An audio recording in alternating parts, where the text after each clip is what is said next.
Hey everyone, welcome back. In the previous videos, you learned about types of cameras. In these next few videos, I'm going to break down the other half of the equation, types of lenses. Now, by the end of this, you'll understand why some lenses zoom and some don't, and what all those numbers on the side of the lens means, and how you can pick the right lens for your camera and style. Now, to do all this, I'm going to briefly go over 4 characteristics of lenses. And in the next couple of videos, I'll go more in depth on some of those. These 4 characteristics are focal length, prime versus zoom, aperture, and lens mount. First up is focal length. This is a distance measured in millimeters. It tells you essentially how zoomed in your lens is. Now there are 3 groups of focal lengths. We have wide angle, standard, and telephoto. Now the wide angle lenses like these over here are generally any length smaller than say 35 millimeters. They're great for landscape, architecture, even just capturing the entire group. But don't let the physical size of the lens fool you. A smaller lens doesn't always mean a wider angle. For example, this one shoots at 24 millimeters and is actually much smaller than this one, which shoots at 8 millimeters. Next are standard lenses. These are generally around 35 to 70 millimeters. These lenses kind of see the world like our eyes do. They're great for street photography or just everyday shots.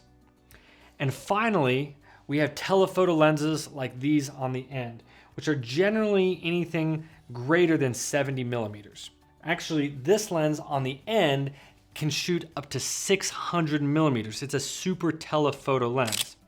Now, all of these lenses here are great for wildlife, sports, or even portraits. They make the faraway objects appear much closer. Just remember this for now.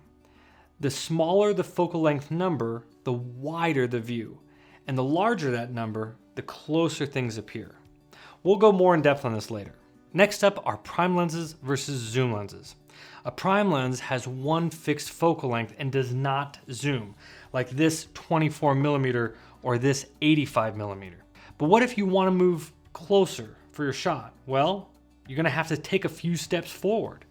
Zoom lenses, on the other hand, cover a range of focal lengths, like this 24 to 70 millimeter or this 70 to 200 millimeter. So these can go wider or more zoomed in. There's no need to take those few steps forward. So what are the pros and cons here? Well, the pros of prime lenses are that they are usually lighter because there's less glass and mechanics, and they also are sharper and are great in low light. Now the cons, however, of prime lenses are that you can't change the focal length, so you have to actually move forward or backwards as needed. Now the pros of the zoom lenses are that they are very versatile and they're perfect for travel or just everyday use.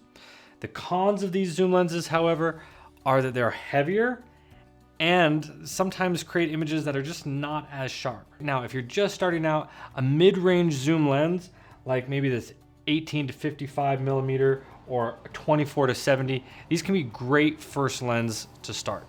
Hey everyone, just really quickly, I want to give a shout out to our sponsor, Art Lens Academy. You see, anyone can take a picture, but becoming an artist, that takes a little bit more. Art Lens Academy is a comprehensive program built on a 4-part framework. It's designed to take you from photography basics to true artistic expression. Now, you'll learn the ins and outs of your camera, you'll master lighting and editing, you'll even discover how to tell powerful stories through your images. But it doesn't stop there. In fact, Art Lens Academy actually helps you build a portfolio, a career, and a creative practice that's rooted in meaning and spirit and voice. So if you're ready to grow, and not just as a photographer, but as an artist, then this is your path. Click the link below to learn more and start your journey today. Now let's get back to the content. Now let's talk about aperture. This may be a very new term for you, and we'll go over it a lot more in the settings module later. But for now, aperture is the size of the hole inside your lens. Now light passes through the hole into the camera. The opening is kind of like a window. You see, the larger the window, the more light comes in, and the smaller the window, the darker it is. Now, your aperture size also affects how blurry the background is, but we'll go over that more in depth later. For now though, what you should know is that there are numbers associated with the different sizes of the opening. You can change that number to change how large or small that aperture opening is. You'll usually see these numbers on your lens like this: 1:1.4, or 1:2.8, or 1:4-5.6, just for a few examples. Here's how it all works. Lower numbers equal bigger opening, which equals more light, and higher numbers equal smaller opening, which equals less light. You should also know that some lenses have an aperture opening that opens really large and then stays open throughout the entire zoom range. These are called fixed aperture lenses, which I have right here, and these are usually higher end and more expensive.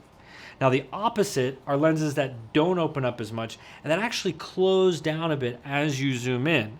These are called variable aperture lenses and are usually cheaper beginner lenses. We'll go more in depth on all of this later, but for now, just know that lenses with a small number, like let's say 1.8, they give you a lot more light and generally cost more and are often used more by professionals. But if you see a slightly higher number range, like let's say 5.6 to 6.3, just know that that lens generally can't capture as much light and is cheaper in cost and is more for beginners. Okay, we've gone over focal length, prime versus zoom, and aperture. Now the last characteristic of a lens is the mount type. This is the part of the lens that actually connects to your camera. And yes, it's generally brand specific. Like these, we've got 2 from Nikon, 2 Sony, 7 from Canon, and then Fuji, Sigma, Hasselblad, and Rokinon. They're all different. They all have their own mounts. Now you might hear things like Canon RF or EF mount, Nikon Z or F mount, Sony E mount, or Fuji X mount. Not all lenses fit all cameras. However, sometimes you can use an adapter to make it work across brands and mounts. Just know that if you use an adapter, sometimes the autofocus or other features on the lens may not always work perfectly. So when you're buying a lens for your camera, you always need to check that it is the right mount for that camera that you have. Lastly, I just want to mention that there are a number of specialty lenses that are not really for everyday use, but can open up a ton of creative possibilities. You have a fisheye lens like this one that's super wide angle. Think like GoPro vibes or skate videos. You also have macro lenses like this that are great for close-up shots, extreme close-ups for like insects, textures, etc. You can get rectilinear lenses that keep straight lines straight, which are great for architecture and real estate photography. Or you can even get something called a tilt shift lens, which is great for controlled focus and perspective that can make cities look like tiny toy towns. Super cool. So as we wrap up, the question is, which lens is right for you? Let's do a quick recap. Focal length. How much of the world do you want to see? There's wide angle, standard, and telephoto. Prime versus zoom. Do you want a smaller, simpler lens that's sharper, or do you want a slightly larger lens that gives you more flexibility? Aperture. Are you shooting in low light conditions, or do you want to have a blurrier background? Just remember, the smaller the number, the more light you get and the blurrier the background.